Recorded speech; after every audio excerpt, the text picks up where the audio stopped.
ከእግዚአብሔር አብ ከአባታችን ከጌታም ከኢየሱስ ክርስቶስ ጸጋና ሰላም ለእናንተ ይሁን።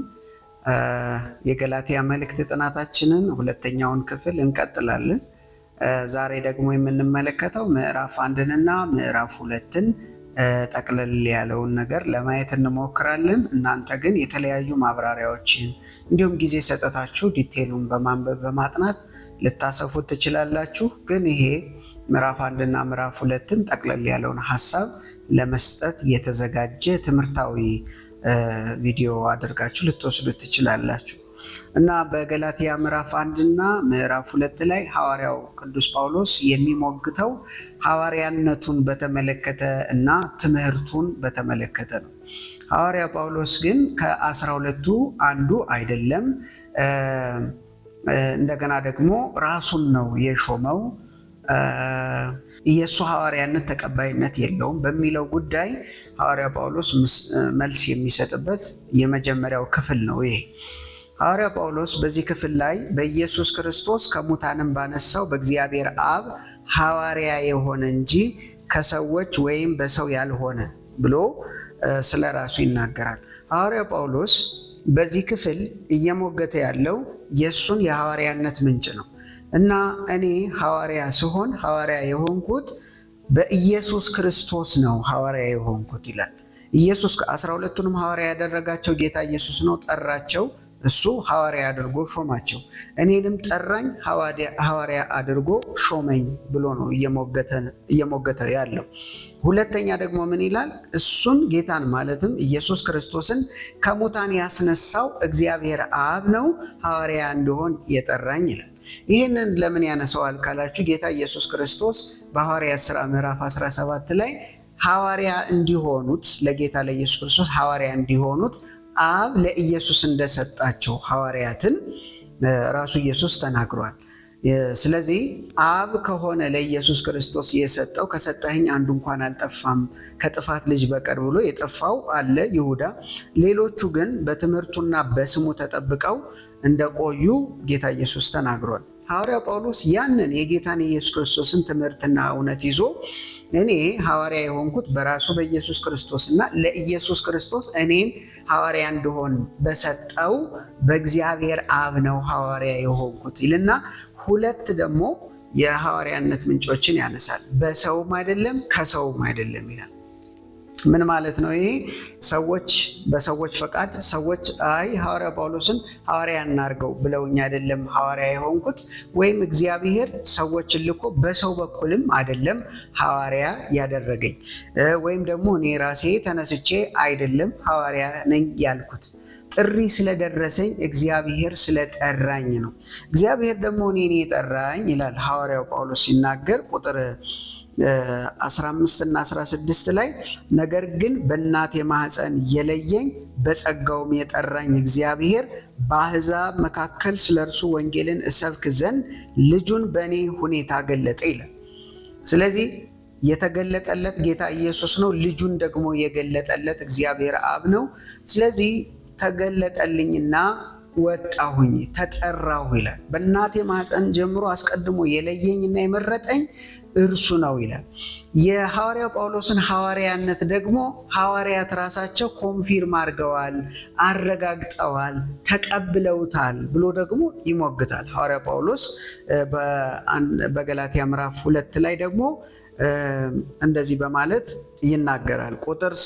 ምዕራፍ 2 ቁጥር 7 ላይ ተመልሰው ግን ጴጥሮስ ለተገረዙት የሆነው ወንጌል አደራ እንደተሰጠው እንዲሁ ለእኔ ላልተገረዙት የሆነው ወንጌል አደራ እንደተሰጠኝ አዩ። ለተገረዙት ሐዋርያ እንዲሆን ለጴጥሮስ የሰራለት ለእኔ ደግሞ ለአሕዛብ ሐዋርያ እንዲሆን ሰርቷልና ብሎ ጴጥሮስን የሾመው እግዚአብሔር ነው፣ እኔንም የሾመኝ። ጴጥሮስን ሲጠራው ለአይሁዶች ሐዋርያ አድርጎ እንደጠራው እኔን ደግሞ ለአሕዛብ ላልተገረዙት ሐዋርያ እንደሆን ተጠርቻለሁ በማለት ይናገራል። ስለዚህ ሐዋርያ ጳውሎስ እንዴት ነው ሐዋርያ የሆንከው ብትሉት የሐዋርያ ጳውሎስ ምላሽ በኢየሱስ ክርስቶስ እሱንም ከሞት ባስነሳው በእግዚአብሔር አብ ሐዋርያ የሆንኩ ነኝ። ራሴንም አልሾምኩም፣ በሰውም አልተሾምኩም፣ በሰዎች ፈቃድም በራሴ ፈቃድም ሐዋርያ አልሆንኩም።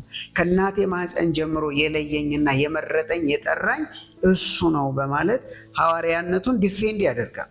በነገራችን ላይ የሐዋርያው ጳውሎስን ሐዋርያነት በተመለከተ በአንደኛ ቆሮንቶስም በሁለተኛ ቆሮንቶስም ላይ የምናገኘው እውነት ነው። ሐዋርያ ጳውሎስን ሐዋርያነቱን በተመለከተ ክርክሮች ይነሳሉ፣ ድሮም ዘንድሮ ማለት ነው። አንዳንዶቹ በአሁኑም ጊዜ የሐዋርያ ጳውሎስን ሐዋርያነት የሚጠራጠሩና የሚቃወሙ አሉ። ነገር ግን በክርስትና እምነታችን ውስጥ የሐዋርያ ጳውሎስን ሐዋርያነት ብንክድና ትምህርቱን ባንቀበል ክርስትና አሁን የያዘውን መልክ እንደማይዝ እርግጠኛ መሆን ትችላላችሁ።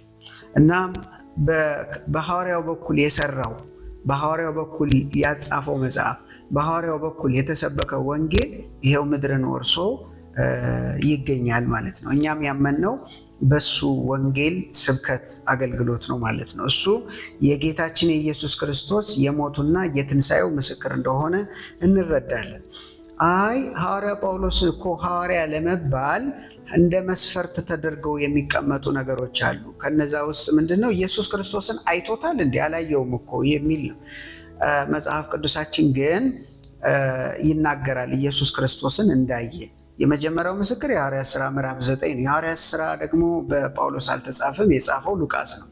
ይሄ ደግሞ በሌሎችም ሐዋርያት ኮንፊርም የተደረገ ነው። በነ በርናባስ፣ በነ አጵሎስ፣ በሐዋርያ ጴጥሮስ በመልእክታቶቹ ሁሉ ምስክርነት አለው። ሐዋርያ ጳውሎስ የክርስቶስ ደገኛ ሐዋርያ እንደሆነ፣ የተመረጠ ዕቃ እንደሆነ እና ኢየሱስ ክርስቶስን እንዳየው ጭምር ማለት ነው እና የትንሣኤው ምስክር እንደሆነ ሐዋርያ ጳውሎስ ራሱ በአንደኛ ቆሮንቶስ ምዕራፍ 9 ቁጥር 1 ላይ እኔ ሐዋርያ አይደለሁምን?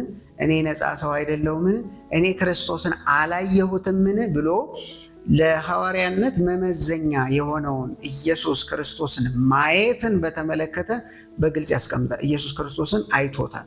የሐዋርያት ሥራ ምዕራፍ 22 ምዕራፍ 26 ላይ እንዲሁ የሐዋርያት ሥራ ምዕራፍ 9 ላይ ደግሞ እንደምንመለከተው ሐዋርያ ጳውሎስ እና ጌታ ኢየሱስ ክርስቶስ ሲነጋገሩ ተመልክተናል። የሐዋርያት ሥራ 22:26 ላይ ደግሞ ሐዋርያ ጳውሎስ ሲናገር ልሾምህ አይችልሃለሁ እንዳለው ጌታ ኢየሱስ ክርስቶስ እሱ ራሱ መስክሯል። እና ኢየሱስ ክርስቶስ ለጳውሎስ የታየበት ትልቁ ምክንያት እሱን ሐዋርያ ለማድረግና ለመሾም እንደሆነ መረዳት እንችላለን። እና ሐዋርያ ጳውሎስ በዚህ መልእክቱ ብቻ አይደለም፣ በተለያዩ የመልእክታቶቹ መግቢያ ውስጥ ሐዋርያነቱን ሁልጊዜ ይናገራል። ለምንድን ነው ሐዋርያነቱን ደጋግሞ የሚናገረው ያልን እንደሆነ ሐዋርያ ማለት አፖስቶሎስ ከሚለው የግሪክ ቃል የመጣ ነው። አፖስቶሎስ ማለት ደግሞ መልእክተኛ ነው፣ ሜሴንጀር ነው። የተላከውን የሚያደርስ የራሱ የሆነ መልእክት የሌለው አውቶሪቲው መልእክቱ ደግሞ የላኪው ነው እና በላኪው ስልጣን የተላከ መልእክተኛ ነው እና ሐዋርያ ጳውሎስን መቀበል፣ መልእክቱን መቀበል የላከውን መቀበል ነው። ይሄን ደግሞ ራሱ ጌታ ኢየሱስ ክርስቶስ ተናግሯል። እናንተን የሚቀበል እኔን ይቀበላል፣ እኔን የሚቀበል ደግሞ የላከኝን ይቀበላል ስላለ። አንደኛ ቆሮንቶስ ምዕራፍ 14 ላይ ደግሞ ይህች የጻፍኩላችሁ ትእዛዝ የጌታ ትእዛዝ እንደሆነች ይወቅ፣ ማንም የማያውቅ ቢኖር ግን አይወቅ ይላል። ስለዚህ በሐዋርያ ጳውሎስ የተነገረው የተጻፈው ሁሉ የጌታ ትእዛዝ እንደሆነ አውቶሪቴቲቭ ጸሐፊ፣ አውቶሪቴቲቭ ወይም ባለስልጣን የሆነ ሐዋርያ እንደሆነ እግዚአብሔር ሐዋርያ እንዲሆን እንደሰራለት እንድናምንና እንድናውቅ ስለተፈለገ ሐዋርያ ጳውሎስ ይሞግታል። ሐዋርያ ጳውሎስ እኔ ሐዋርያ እኮ ነኝ እያለ ሲናገር ስለ መልእክቱ እንጂ ስለ ራሱ አይደለም። ሐዋርያ ጳውሎስ ነፍሴ በእኔ ዘንድ እንደማትከብር እንደ ከንቱ ነገር ቆጥራታለሁ ነው የሚለውና ሐዋርያ ጳውሎስ ስለ ራሱ ክብር፣ ስለ ራሱ ስም፣ ስለ ራሱ ዝና የሚጨነቅ ሰው አይደለም። ሐዋርያ አላችሁትም አላላችሁትም እሱ የሚደንቀው ሰው አይደለም። የመልእክቱ ጉዳይ ግን ይጨንቀዋል። የመልእክቱ ጉዳይ ግን ያሳስበዋል። በሁለተኛ ቆሮንቶስ ምዕራፍ 11 ላይ ሲናገር ሐዋርያ ጳውሎስ ምን ብሏል? በተለያየ መከራ በተለያየ ችግር ውስጥ እያለፍኩ ነው፣ ግን ዕለት ዕለት የሚከብድብኝ የአብያተ ክርስቲያናት ጉዳይ ነው ይላል። ስለዚህ አብያተ ክርስቲያናት መታነጻቸው፣ እውነቱን ማወቃቸው፣ ክርስቶስን መቀበላቸው ስለሚያስጨንቀው ይህንን በሱ በኩል የሚተላለፈውን መልእክት ደግሞ ቀለል አድርገው የሰው መልእክት እንዳያደርጉትና ካለመቀበል ወደኋላ እንዳይሉ ሐዋርያነቱን ሁልጊዜ ይናገራል። በሌላ አገላለጽ አዋጅ አዋጅ እኔ ተልኬ ነው የመጣሁት እግዚአብሔር እንዲህ ይላችኋል ለማለት የሚናገር ሐዋርያ መሆኑን እንረዳለን ማለት ነው። በዚህ ክፍል ሁለት ጊዜ ስለ ጌታችን ስለ ኢየሱስ ክርስቶስ የቤዛነት ስራ ይናገራል። የመጀመሪያው ከሙታን ባነሳው በማለት የኢየሱስ ክርስቶስን ሞትና ትንሣኤ ኮንፌስ አድርጎ ይጀምራል። ጌታ ኢየሱስ ክርስቶስ ስለ ኃጢአታችን እንደሞተ እኛንም ስለ ማጽደቅ እንደተነሳ የሐዋርያ ጳውሎስ የሁል ጊዜ ምስክርነቱ ነው። የኢየሱስ ክርስቶስ ሞት እና የኢየሱስ ክርስቶስ ትንሣኤ የእሱ ሞትና ትንሣኤ ብቻ አይደለም፣ ለኃጢአተኞች የተከፈለ ዋጋ እና እኛን ለማጽደቅ የተከፈለ ዋጋ እንደሆነ ሁልጊዜ አጽንኦት መስጠት ይፈልጋል። በነገራችን ላይ አንድ ግልጽ ልናደርገው የሚገባው ስትራቴጂክ በተለይ ሐዋርያ ጳውሎስ ሐዋርያነቱን ዲፌንድ ከማድረጉ አንጻር ሁልጊዜ ሰይጣን የሚያደርገው ነገር ምንድን ነው ካላችሁኝ፣ አገልጋይ እንዳትቀበሉ ማድረግ ነው። አገልጋዩን ካልተቀበላችሁት መልእክቱን አትቀበሉትም። መልእክቱን ካልተቀበላችሁት የላከውን አትቀበሉትም። ስለዚህ እረኛው ሲመታ መንጋው ስለሚበተን፣ አገልጋዩ ሲመታ የእሱ መልእክት አብሮ ስለሚመታ ሁልጊዜ አገልጋዮችን ታርጌት ነው የሚያደርገው ሰይጣን። እረኞችን ታርጌት ያደርጋል፣ አገልጋዮችን ታርጌት ያደርጋል። ስለዚህ እነዚህም የስህተት አስተማሪዎችና ሐሰተኛ ወንድሞች መጠው ያጠቁት መጀመሪያ ሐዋርያው ጳውሎስን ነው። ስሙን በማጥፋት እሱ እውነተኛ ሐዋርያ እንዳልሆነ ሐሰተኛ እንደሆነ ሲናገሩ በአጭር ቃል ምን እያሉ ነው? መልእክቱን ነው የሚያስጥሏቸው ማለት ነው። መልእክቱን ነው የሚያስጥሏቸው። በዚህ ዘመንም በዚህ ጊዜም እንደዛ ነው። አገልጋዮች ተቀባይነት ባጡ ቁጥር፣ የአገልጋዮች ስም በቀለለ ቁጥር፣ አገልጋዮች ተቀባይነት ባጡ ቁጥር መልእክቱ እየቀለለ ይመጣል። ቤተክርስቲያን እየቀለለች ትመጣለች። ቤተክርስቲያን ክብደቷ ይቀንሳል። ቤተክርስቲያን ክብሯ ይቀንሳል። ምክንያቱም እግዚአብሔር በአገልጋዮች በኩል ነው መንጋውን የሚመግበው፣ በእረኛ በኩል ነው መንጋውን የሚጠብቀው። ስለዚህ እረኛው ሲመታ መንጋው መበተኑ ስለማይቀር ይህን ስትራቴጂ ጠላት ስለተረዳ ሐዋርያው ጳውሎስ ላይ ተነሱበት ማለት ነው። ግን ሐዋርያው ጳውሎስ ዲፌንድ ያደርጋል። ይሄ ስለ መብት አይደለም፣ ስለ ክብር አይደለም፣ ስለ ዝና አይደለም፣ ስለ ወንጌል የተነሳ ክርክር ነው ማለት ነው። ሌላው ሐዋርያ ጳውሎስ ከቁጥር 6 ጀምሮ እስከ 9 ድረስ ስለ ልዩ ወንጌል ይናገራል እና ምን ይላል? በክርስቶስ ጸጋ እናንተን ከጠራችሁ ከእርሱ ወደ ልዩ ወንጌል እንዲፈጥናችሁ እንዴት እንዳለፋችሁ እደነቃለሁ ይላል። በክርስቶስ ጸጋ እኛ የተጠራንበት ወንጌል አለ። ሰዎች ደግሞ ፋብሪኬት ያደረጉት ልዩ ወንጌል አለ። ይሄ ልዩ ወንጌል ማለት ከኦሪጂናሊቲውን የለቀቀ ወንጌል ይመስላል። የኢየሱስ ስም አለበት። ስለ ሞቱ ሊወራ ይችላል፣ ስለ ትንሣኤው ሊወራ ይችላል። በቃ ኢየሱስ የሚል ነገር ይኖረዋል። ግን ልዩ ወንጌል መሆኑን በምን ታውቃላችሁ? ኢየሱስ ሲደመር አለው። በዚህ ጊዜ ልዩ ወንጌል መሆኑን ታውቃላችሁ ማለት ነው። እና እኛ ከሰበክንላችሁ የሚለይን ወንጌል ማንም ቢሰብክላችሁ የተረገመ ይሁን ይላል። ይሄ እዚህ ጋር ማንም ሲል በሰማይ ያሉ መላእክትን በምድር ያሉ ሰዎችን ሁሉ ይጨምራል። እና ይሄ ወንጌል የእግዚአብሔር ወንጌል ስለሆነ ባለቤት ስላለው ወንጌሉ የልጁ የኢየሱስ ክርስቶስ ወንጌል ነው። እኛ እንደፈለግን ምንጨምርበት ምንቀንስበት አይደለም። ከጥንት ጀምሮ ለአባቶች ሲሰበክ የኖረውን ያንን ወንጌል ነው አሁንም ልንሰብከው የሚገባው። ወንጌል በእኛ ዘመን የመጣ አይደለም። ወንጌል ባለቤት አለው። ወንጌል ባለቤቱ ራሱ እግዚአብሔር ነው። እና አስቀድሞ እግዚአብሔር እኮ ይህንን ወንጌል ለእምነት አባቶች ሁሉ ሳይቀር ሲናገረው ነበር። የገላትያ ምዕራፍ 3 ላይ ሐዋርያ ጳውሎስ እንዲህ በማለት ይናገራል። ቁጥር 8 ላይ መጽሐፍም እግዚአብሔር አሕዛብን በእምነት እንዲያጸድቅ አስቀድሞ አይቶ በአንተ አሕዛብ ሁሉ ይባረካሉ ብሎ ወንጌልን ለአብርሃም አስቀድሞ ሰበከ ይላል። አብርሃም ራሱ የሰማው ወንጌልን ነው። ከዚህ ጳውሎስ ጋር የጀመረ ወንጌል የለም። ሐዋርያት ጋር ብቻ የጀመረ ወንጌል የለም። ነገሌ የጀመሩት የሚባል ወንጌል የለም። አስቀድሞ ራሱ እግዚአብሔር ነው ይህንን ወንጌል ሲናገረው ሲሰብከው የኖረው። አባቶችም አምነው ያለፉት ይህንን ነው። አብርሃም ያመነው ይህንን ወንጌል ነው። ምን የሚለው? ማመን መጽደቅ የሚለው። ስለዚህ በእምነት መጽደቅ የሚያስተምረው ወንጌል እሱ ጤናማ ወንጌል ሲሆን፣ አይ በእምነት ብቻ አይሆንም በእምነትም በሙሴ ሕግም የሚል ደግሞ ሌላ ከሆነ እሱ የተቀላቀለ ልዩ ወንጌል ነው ማለት ነው። ይህንን የሚሰብኩ ሰዎች ምን ያሉ ይሆኑ ነው የሚለው? የተረገሙ ይሆኑ ይላቸዋል። በምዕራፍ 5 ላይ ደግሞ ስትመለከቱ ፍርዳቸውን ሊቀበሉ ነው። እናንተን ይህንን ወንጌል ሊያጣምሙ የሚወዱ ሁሉ ፍርዱን ሊሸከም ነው ይላል። ቁጥር 9 እና 10 ምዕራፍ 5 ቁጥር 9 እና 10 ነገር ግን የተለየ ነገር ከቶ እንዳታስቡ እኔ በጌታ ስለናንተ ታምኛለሁ፣ የሚያናውጣችሁ ማንም ቢኖር ግን ፍርዱን ሊሸከም ነው ይላል።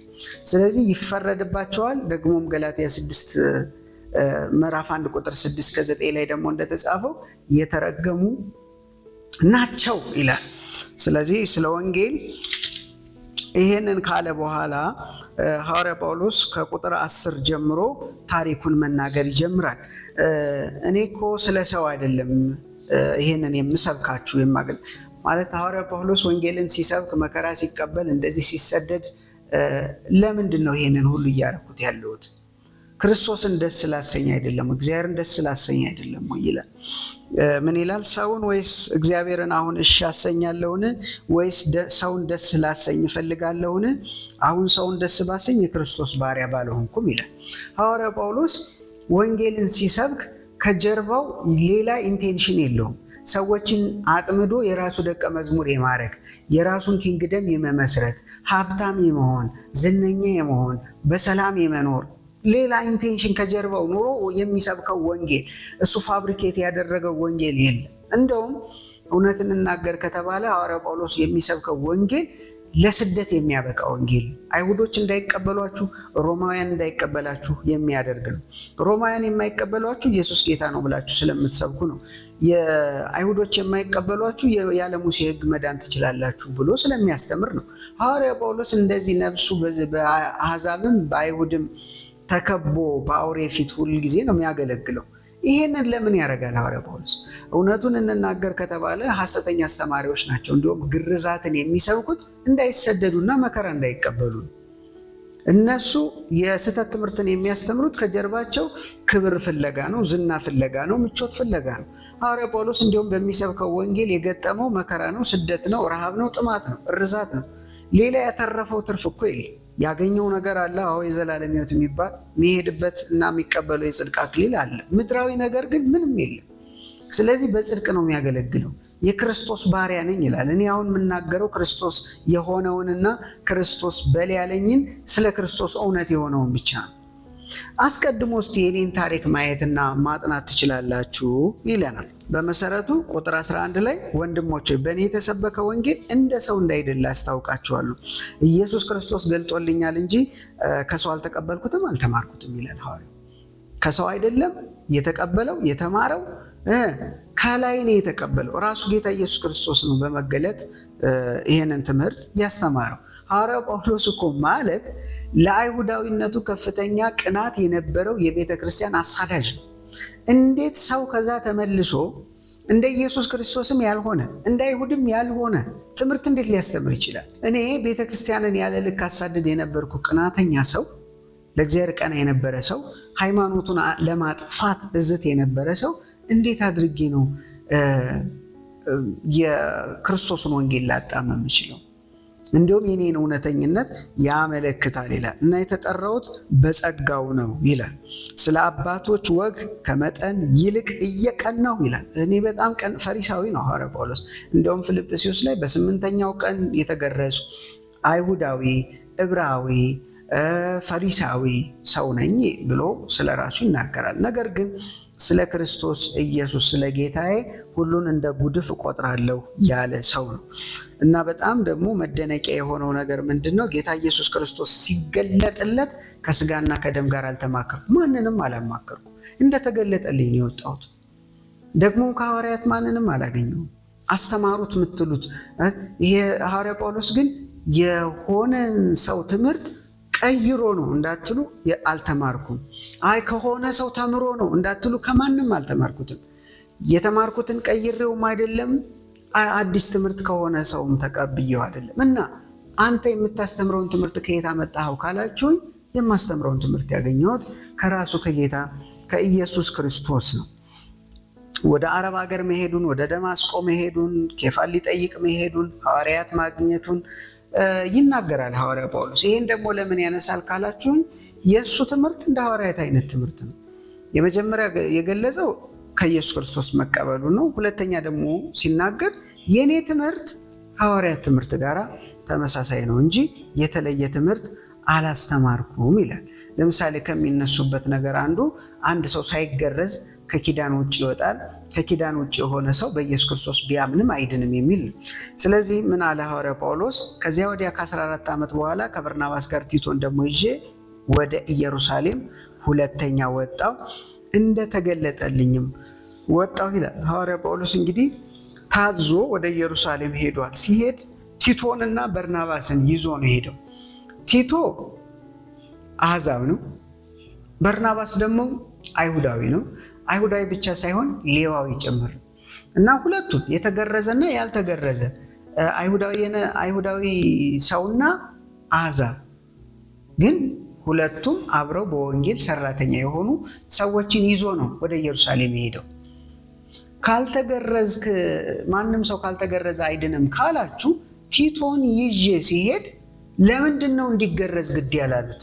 ለመዳን የሙሴን ሕግ መጠበቅ መገረዝ የግድ ከሆነ ለምንድን ነው ተገረዝ ያላሉት ብሎ ሐዋርያ ጳውሎስ ደግሞ ይሞግታቸዋል። ምን ይላል? ነገር ግን ከኔ ጋር የነበረ ቲቶ እንኳ የግሪክ ሰው ቢሆን ይገረዝ ዘንድ ግድ አላሉትም ይላል። ስለዚህ ለመዳን ምን አያስፈልግም? መገረዝ አያስፈልግም። ለመዳን ምን አያስፈልግም? የሙሴን ሕግ መጠበቅ አያስፈልግም።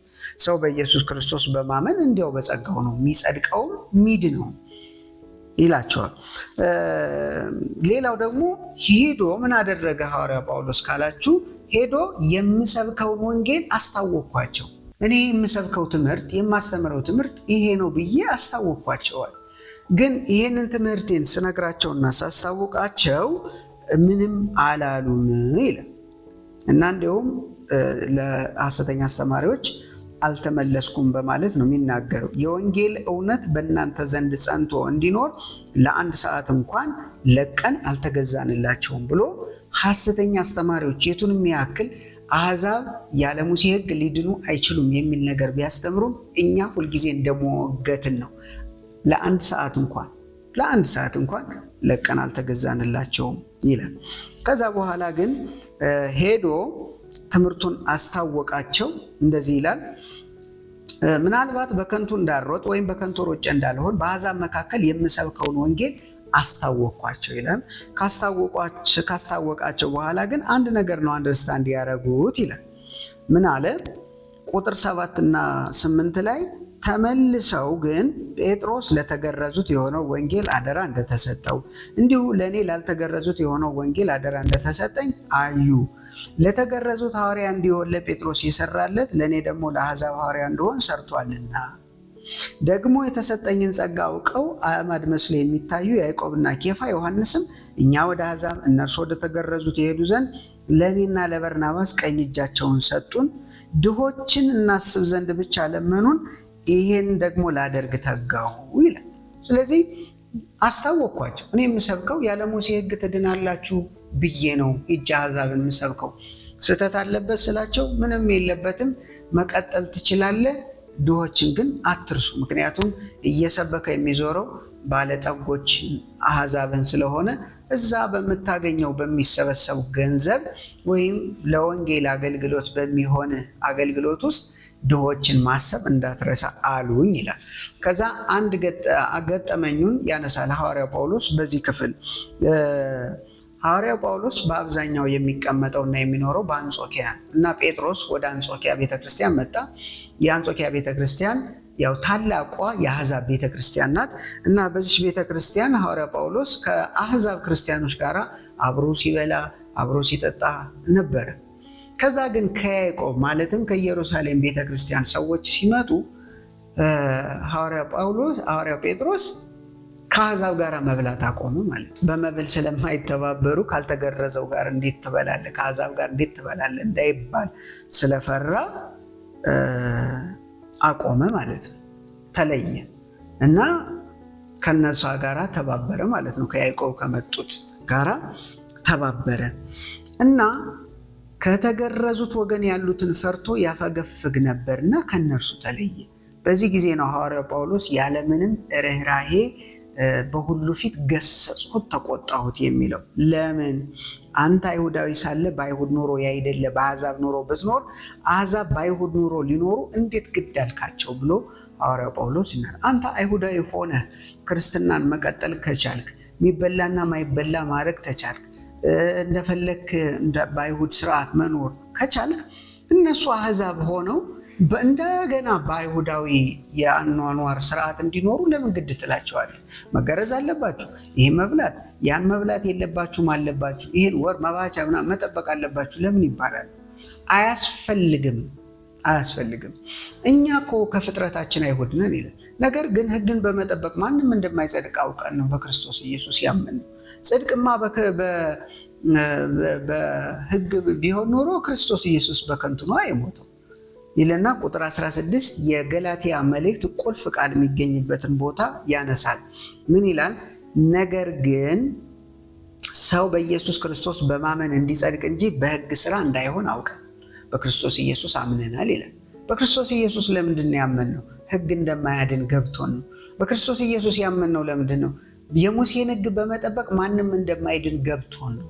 ስለዚህ በኢየሱስ ክርስቶስ በማመን ነው ሰዎች የሚጸድቁት እንጂ በሕግ ስራ አይደለም። መጽደቅ የሚፈልግ ምን ማድረግ አለበት? በክርስቶስ ኢየሱስ ማመን አለበት ማለት ነው። ስለዚህ በክርስቶስ ልንጸድቅ የምንፈልግ ስንሆን ራሳችን ደግሞ ኃጢአተኞች ሆነን ከተገኘን እንግዲያስ ክርስቶስ የኃጢአት አገልጋይ ነዋ? አይደለም። ያፈረስኩትን ይሄ እንደገና የማንስ ከሆንኩ ራሴ ሕግ ተላላፊ እንደሆነ አስረዳለሁና ይላል። እንዴ ሕግ አያድንም ብዬ ከመጣሁ በኋላ እንደገና ያንን ያፈረስኩትን ተመልሼ እንደገና ቢውልድ አደርጋለሁ? እርሱ ትክክል አይሆንም። ክርስቶስ ኢየሱስን ካመንኩት ከተቀበልኩት ስለ እኔ በቂ የሆነ መስዋዕታዊ ቤዛነትን ካደረገ በኋላ እንደገና ደግሞ ወደ አድርግ፣ ወደ አታድርግ፣ ወደ አትላስ፣ ወደ አትቅመስ እንዴት እመለሳለሁ ይላል። ስለዚህ እንዴት ነው በክርስቶስ ኢየሱስ ያመንከው ብላችሁ ወይም ለምን አመንክ ብትሉት ሰው በሕግ ስራ እንደማይጸድቅ አውቄ፣ በግርዛት እንደማይጸድቅ አውቄ፣ በዓላትን፣ ወራትን፣ መባቻን በመጠበቅ እንደማይጸድቅ አውቄ፣ ኢየሱስ ክርስቶስ ስለ ኃጢአቴ እንደሞተ እኔንም ለማጽደቅ እንደተነሳ አውቄና አምኜ ነው ይላል። በመጨረሻ ቁጥር 21 ላይ እንደዚህ ይላል፣ የእግዚአብሔርን ጸጋ አልጥልም፣ ጽድቅስ በሕግ በኩል ከሆነ እንግዲያስ ክርስቶስ በከንቱ ሞተ ይላል። ታዲያ ጽድቅማ በሕግ በኩል ከሆነ ክርስቶስ እኮ መሞት አያስፈልገውም ነበር። በሕግ ማንም መጽደቅ ስለማይችል ነው ክርስቶስ ኢየሱስ ዋጋ የከፈለውና የሞተው በማለት ይናገራል። እንግዲህ ምዕራፍ 1 እና ምዕራፍ 2 ከረጅሙ ባጭሩ ይህንን ይመስላል። ደግሞ በሶስተኛው ክፍል 3 እና 4 ለመዳሰስ እንሞክራለን። የእግዚአብሔር ጸጋ ከሁላችን ጋር ይሁን።